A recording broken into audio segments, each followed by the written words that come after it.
Hey guys, welcome back to Cara's Cakes. Today's video is going to be a Q&A video.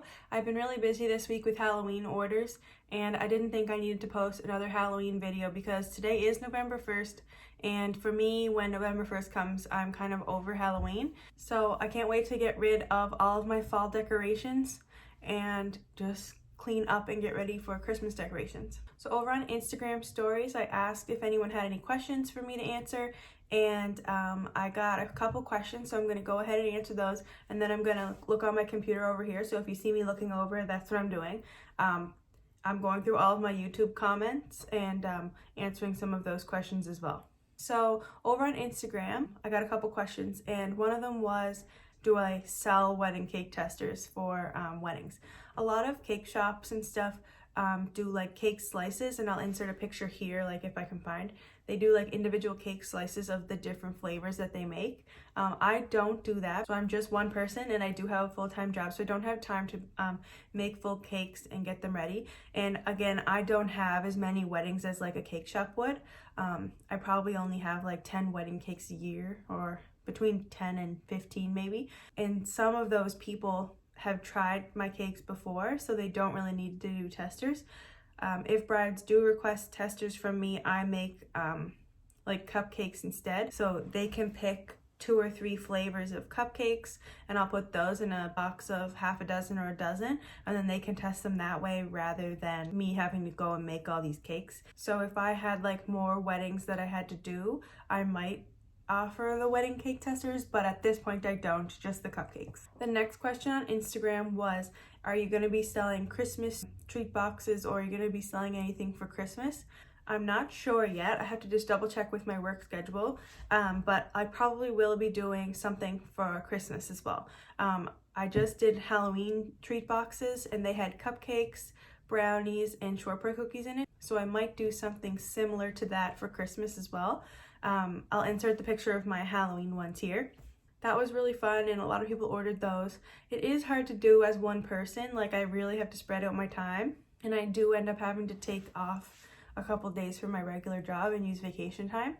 So depending on days that I can get off in December, it might factor in whether I do that or not. But if you do want to see some things for Christmas, head on over to my Instagram page. My Instagram page would be the best place to find out if I'm selling stuff like that. So if you're in the Glace Bay, Sydney, New Waterford, Dominion area, like around here, then definitely check out my Instagram and you'll see stuff like that. And if I have extra cupcakes here and there that I'm selling, I will definitely post there before here on YouTube or over on Facebook. Okay, so we're gonna move on to the YouTube comments, and then I'll go back to Instagram and see if any other questions were asked.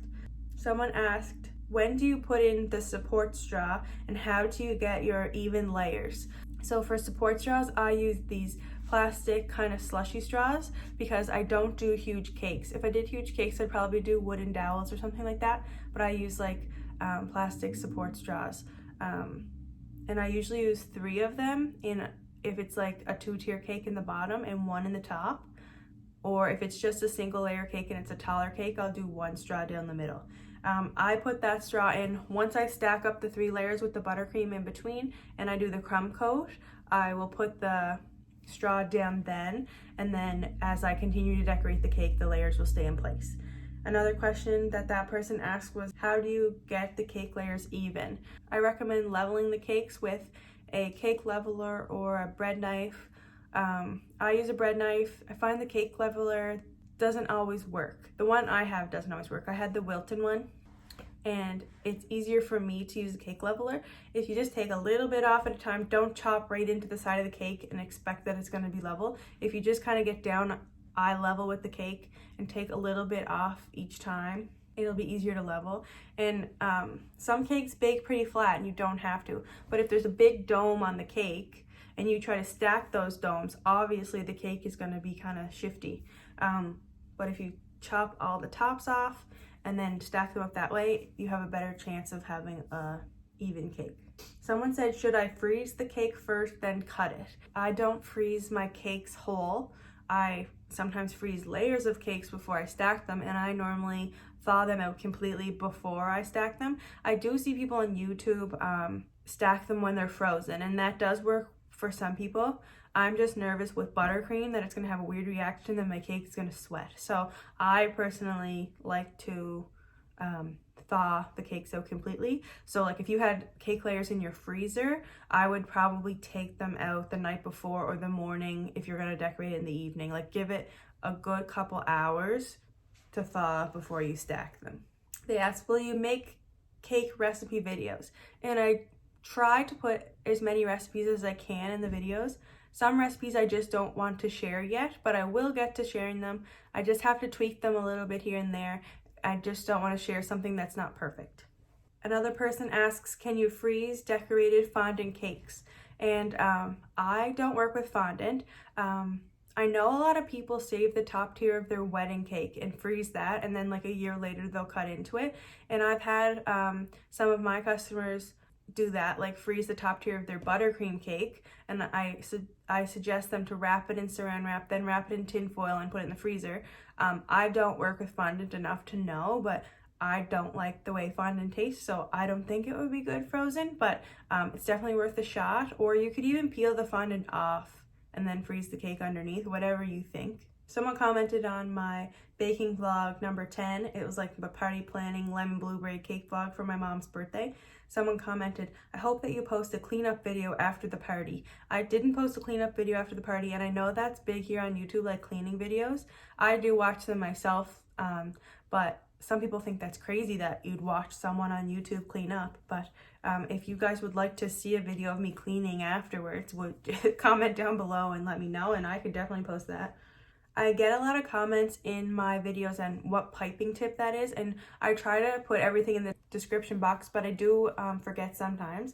I did make a whole piping tip video. I'm going to link that above here if you want to go ahead and watch that, because I talk about specific piping tips there, and you might get a better idea of which piping tip it is you're looking for.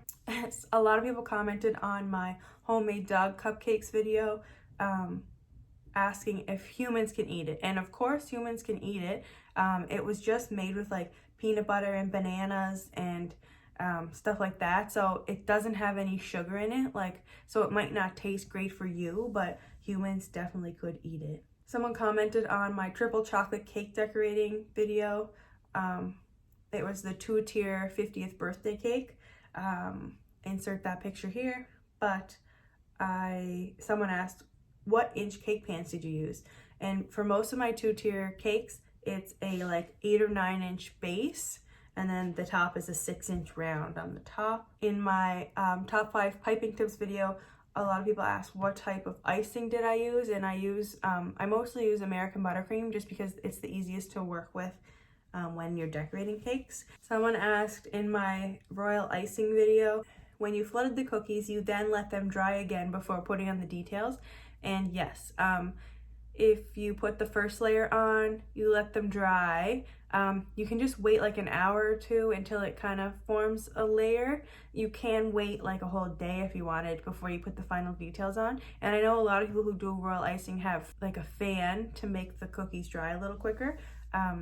But I just wait a few hours and then add the final details on the top. Alright, so I'm going to wrap up this video because it's starting to get dark out and I have to edit and upload this before it's too late.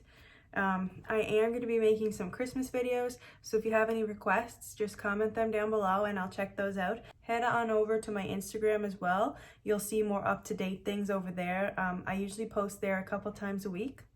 And if you have any questions, be sure to comment them down below and I can answer them in a future video. If you enjoyed this video, give it a big thumbs up. Scroll down to hit that subscribe button so you don't miss any new videos from me. I post videos every Sunday. Thanks so much for watching.